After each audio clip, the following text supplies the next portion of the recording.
खारा समुद्र। एक गांव में दो भाई अपने अपने परिवार के साथ रहते थे। एक भाई अमीर था और दूसरा गरीब।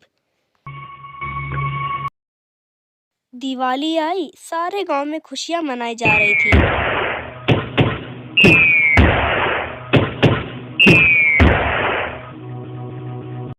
परंतु छोटे भाई के पास तो खाने लायक भी कुछ नहीं था। वे मदद मांगने बड़े भाई के पास गया, परंतु बड़े भाई ने उसे धिक्कार कर वापस भेज दिया। बेचारा उदास वापस लौट रहा था कि रास्ते में एक बूढ़ा दिखाई दिया। बूढ़े के पास एक लकड़ी का बड़ा गट्ठर था। बूढ़े ने उससे पूछा, क्या बात है बेटे, बहुत उदास हो। दिवाली पर तो तुम्हें खुश होना चाहिए। काहे की दिवाली ताऊ, मेरा परिवार भूखों मर रहा है। मेरे भाई ने भी मेरी मदद नहीं की और मैं कुछ नहीं कर पा रहा। यदि तुम मेरी मदद करो, इन लकड़ियों के गट्ठर को मेरे घर तक पहुंचा दो, तो मैं तुम्हें जो दूंगा उससे तुम अमीर हो जाओगे।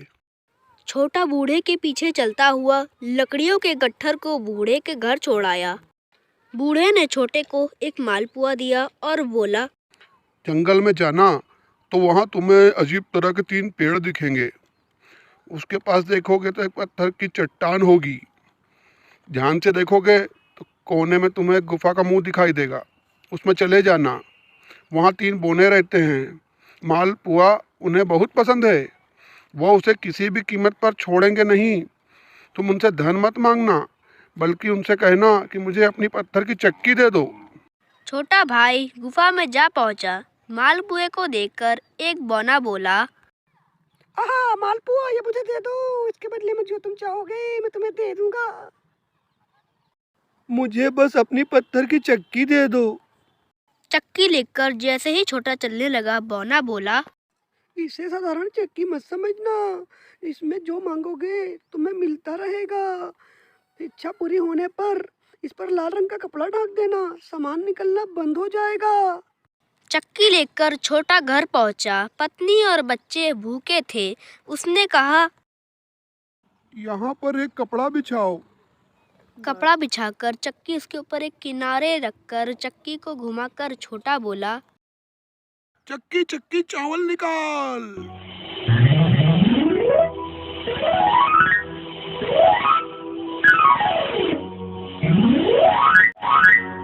बस चावल का ढेर लगना शुरू हो गया। लाल कपड़े से चक्की को ढककर फिर से कपड़ा हटाया और छोटे ने चक्की को चलाकर बोला, चक्की चक्की दाल निकाल।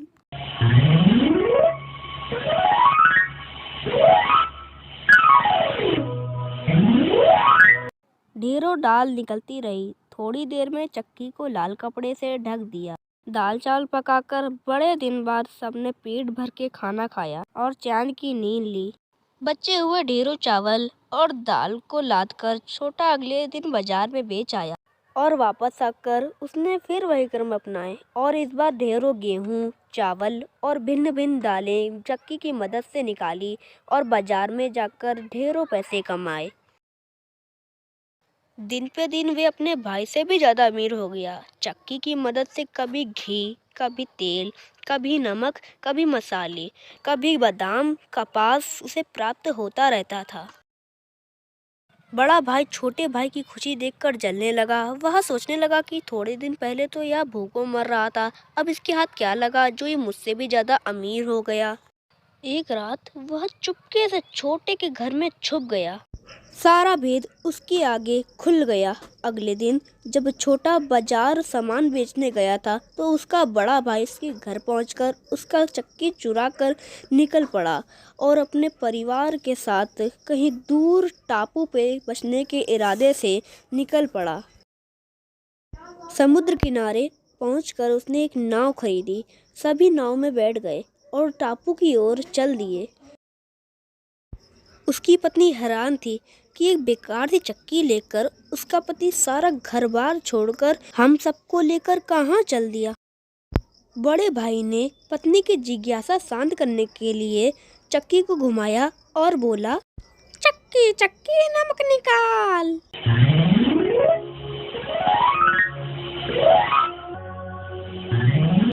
बस फिर क्या था, नमक का ढेर लगना शुरू हो गया और नाव डूबने लगी। बड़े भाई को चक्की बंद करना तो आता नहीं था, फिर तब की जल समाधि बन गई। सभी चक्की समेत समुद्र में डूब गए। कहते हैं चक्की अभी भी घूम रही है, तभी तो समुद्र का पानी खारा है। शिक्षा, लालच बुरी बला है।